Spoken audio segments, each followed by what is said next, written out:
It is a heavyweight collision between Fabrício Werdum and Francis Ngannou.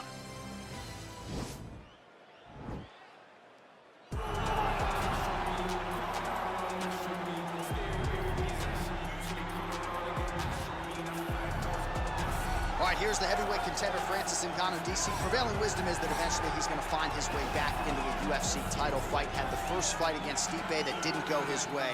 This is as big a power threat as this division really has ever seen. You don't lose. You get an opportunity to learn. Right. And Francis Ngannou learned from the fight with Stipe Miocic at UFC 220. And it was evident when he made his way back to the octagon. Curtis Blades was a guy that could employ the same type of strategy as Stipe Miocic did, but Francis disposed of him in the first round. Cain Velasquez is another guy that could employ that strategy. Francis disposed of him in 28 seconds. He's only getting better because he has not been fighting for very long.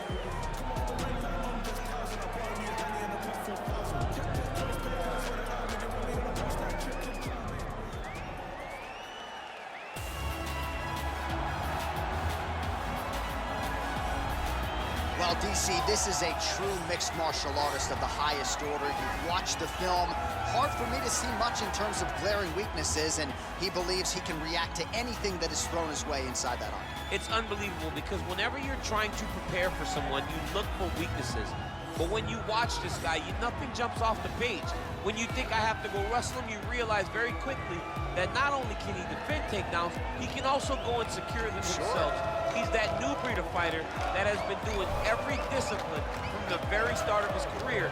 You know you're looking at a guy that will contend for a championship. And if our fighter meeting on Thursday is any indication, confidence, not an issue for this young man coming in here tonight. Our tale of the tape for this heavyweight fight. Ngannou is 33.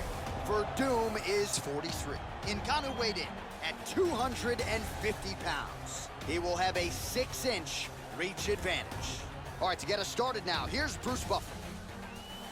Ladies and gentlemen, this is the main event of the evening.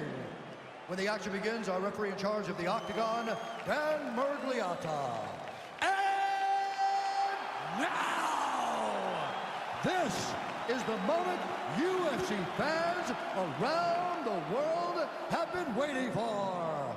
Live from the MGM Grand Garden Arena in Las Vegas, it's time! 5 rounds in the UFC heavyweight division. Introducing first, fighting out of the blue corner.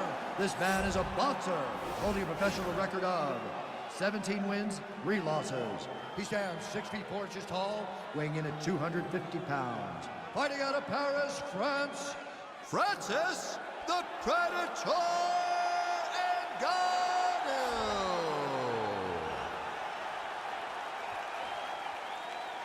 And now introducing his opponent, fighting out of the red corner. This man is a Muay Thai kickboxer and jiu-jitsu fighter, holding a professional record of 24 wins, 9 losses, and 1 draw. He stands 6 feet 4 inches tall, weighing in at 231 pounds. Fighting out of Los Angeles, California, USA, Fabrício Werdum.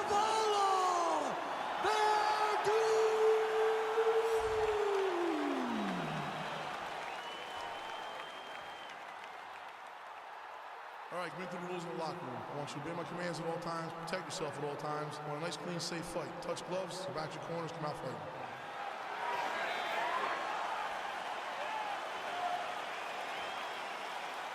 You ready?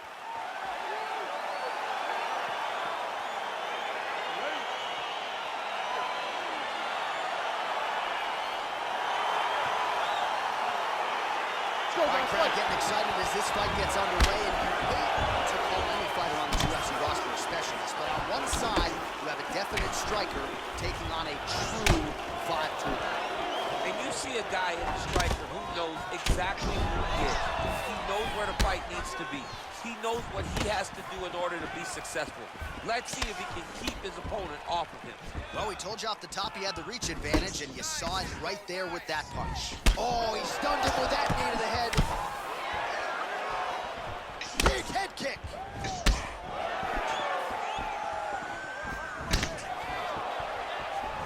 Oh, man, this guy kicks like a mule. So hard. He kicks so hard. Every time you can see him drive his shin into his opponent. It's broken, I think. Oh, how about the right hand from Francis Ngannou? It's hard to watch. I can't imagine it feels awful. You watch Francis put out an entire generation of heavyweight that came before him. Put out Overeem, put out Velasquez, put out Dos Santos, and he did it all with that beautiful right hand. It is one of the deadliest weapons in all of mixed martial arts. Nice punch there by Ngannou. I mean, he's cutting them down to size with these beautiful leg kicks. Some nice back and forth action here.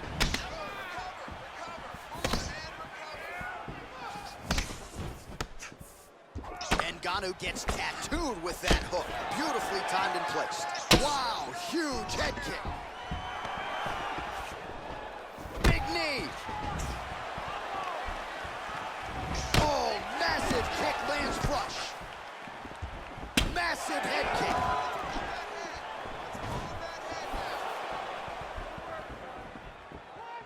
Oh, big left. Now goes in and secures the takedown. Well, anytime you are in a ground fighting situation, He's gonna start trying to move to a submission here. It looks like he's trying to attack with an arm triangle.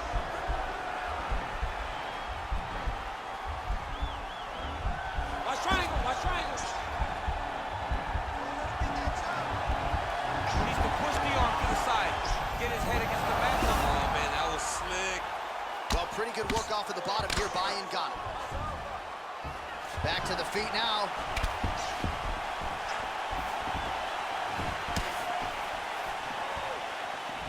Werdum gets caught with that punch.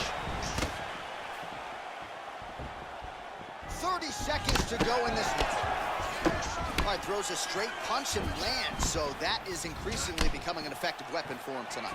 This is one of his best strikes, and he's throwing it over and over again. Real sneaky head kick gets in there. Round two next. Well, what a round it was, especially from a striking standpoint. DC, take us through. High-level striking. I mean, this is what people come through the doors to see. Two men stand on a quarter, chest to chest, forehead to forehead, and let it all fly. I'm surprised nobody went out, but it does excite me for the next round. Smart, yes. Everything's going beautiful. This guy cannot handle the box. Hands are too fast. All right? Just set up that. All right, next round is underway, and somewhat surprisingly, he got out of that previous round without absorbing anything in terms of significant damage, despite the fact that his opponent was pretty offensive. His opponent was very active, but it seems as though he could see almost everything coming in this direction. He's so well-versed, he's so skilled in his defensive fighting that nothing is breaking his defense. Big, powerful punch lands. Now he gets back to range. Oh! Right there, his opponent's wobble chair. He's hurt bad. This dude needs to grab. He needs to wrestle. He has to do something. He cannot take another shot like that. Oh, really using his reach advantage as he landed the jab there. Look at him chopping the wood. Chop the wood with those leg kicks. Well, the leg kicks have been a big storyline in this one, and there's another one. So he continues to slow his opponent down, and nice poker face on the other side. I'm not sure how many more he can take. He won't be able to take many more. Think about Edson Barboza. He jumps on a headlock. We call this in wrestling just a headlock, and if you're not careful, you can get stuck in an arm triangle. Watch triangle, watch triangle. There he is, he's moving to the finishing position. Now watch, he goes parallel right next to his opponent when it's time to finish. And this might just be a matter of time. Wow. Ooh, right into side control, DC. This is where you want to be now because you get to make your opponent decide. They try to turn back into you, you can attack guillotine. If they turn away to try to get to your knees, you throw your hooks in and you got all your rear choke submissions. Well, as usual, suffocating work from the top here by Werdum. Oh, he postured up there, gained some valuable separation. And now the ground and pound starts. Lands with a right hand. flush right hand is true. But again lands with the right. Well, he's up, but he is hurting for certain. The finish could come at any time.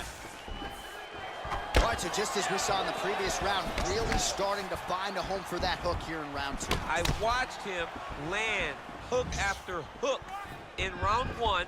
We start the second round, and he goes right back to the well. But why wouldn't he? He has one of the best hooks in the entire game.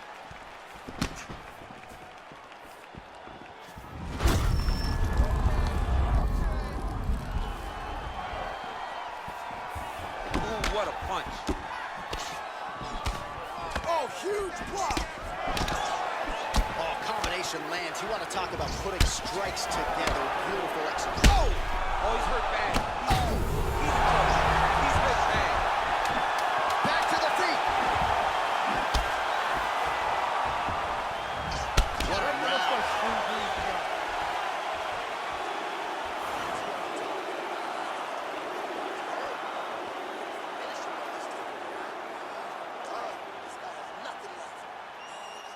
All right, so a lot of highlights over those previous 5 minutes. DC, take us through the replay, if you would. A lot of good action, but punching led the dance. Punching was the thing that stood out to me. That allowed him to take control of the round.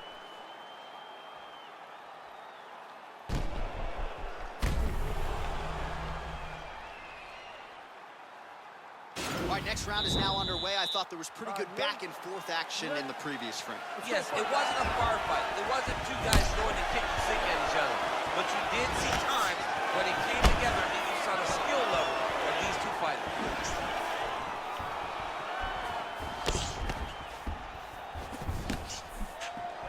Big punch lands over the top. How's he gonna follow this one up? Well, he's got the longer reach, and he certainly showed it there in landing that straight punch. Well, looks as though his leg is hurt here. You can even see him limping a little bit. Nice 1-2 there. Continues to mix it up, going to the head, mixing in some body shots. Over the top, and now his opponent in a world of trouble. Beautiful level change. Make him think he's going low to right over the top with that beautiful overhand. Great punch. Well, he has landed some good shots, DC, but really unable to string anything together in terms of solid combinations. It's because he's not committing to it fully. He throws his jab. He may float a right hand out there, but he's not really sitting down on the right hand. He really doesn't seem to have the intent on landing it. He's got to be confident. An elbow! What a fantastic strike to throw at the exact right moment. He deserves this move. Don't finish his fight. Now he's on top of him looking for the finish. He got it bad! Oh, he is up, but man, is he hurt. A finish could come here at any time. The ground and pound has been there all night. Bottom fighter trying to control posture, unable to do so. And now he's in a lot of danger. He's got to grab that head or he's going to get blasted. Oh, you can hear the crowd reaction every time he lands another hook. The previous round, it was hooks and bunches, more of the same here. More of the same, John.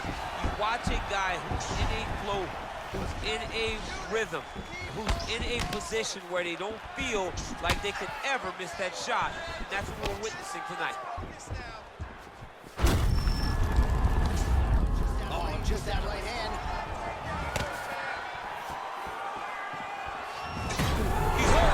He's hurt. Unbelievable.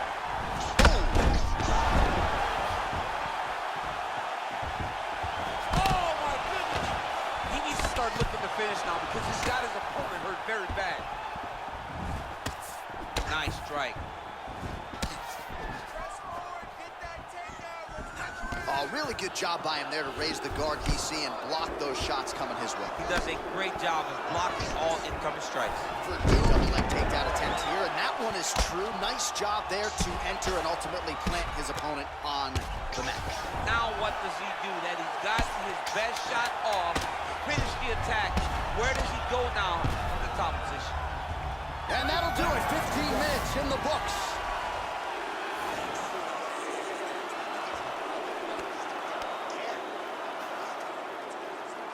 Well, he had a lot more than a puncher's chance coming in. Big knockdown for him in the previous round. DC, talk us through the highlight. He got in his opponent's face, landed that big punch that put his opponent flat on his back. He couldn't get the finish, but if he lands one more time just like that, he will get the victory.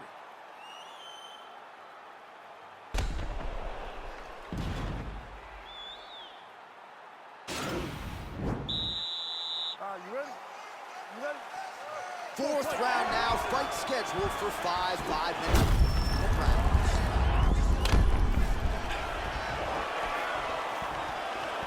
Oh, he's got it going now. Nice connection there, DC. Another punch landed.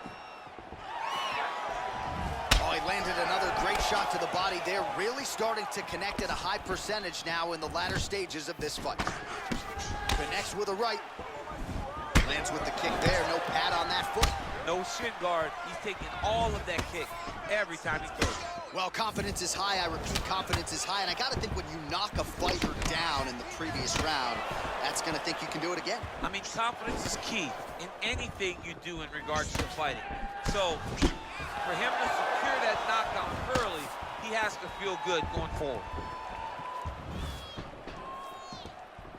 Oh, and that one snapped the head back. The referee has seen enough. Winner by TKO. He mercifully stopped the fight. A great stoppage and a great performance by this young man.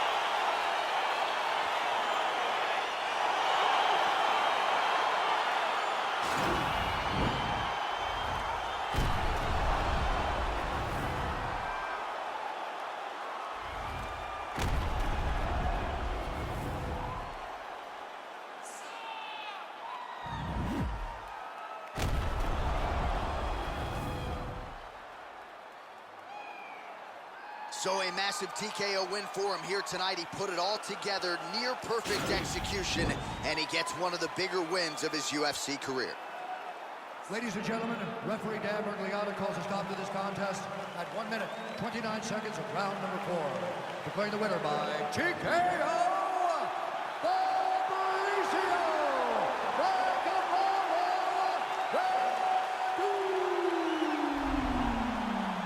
Well, could you imagine what the celebration is like in his hometown right now after he gets the TKO win tonight? He said he wanted to leave the judges out of it. Mission accomplished. Mission accomplished. He left the judges out of it. The judges could have went to the concession stand because once he got his opponent hurt, he was not going to stop until he got that TKO.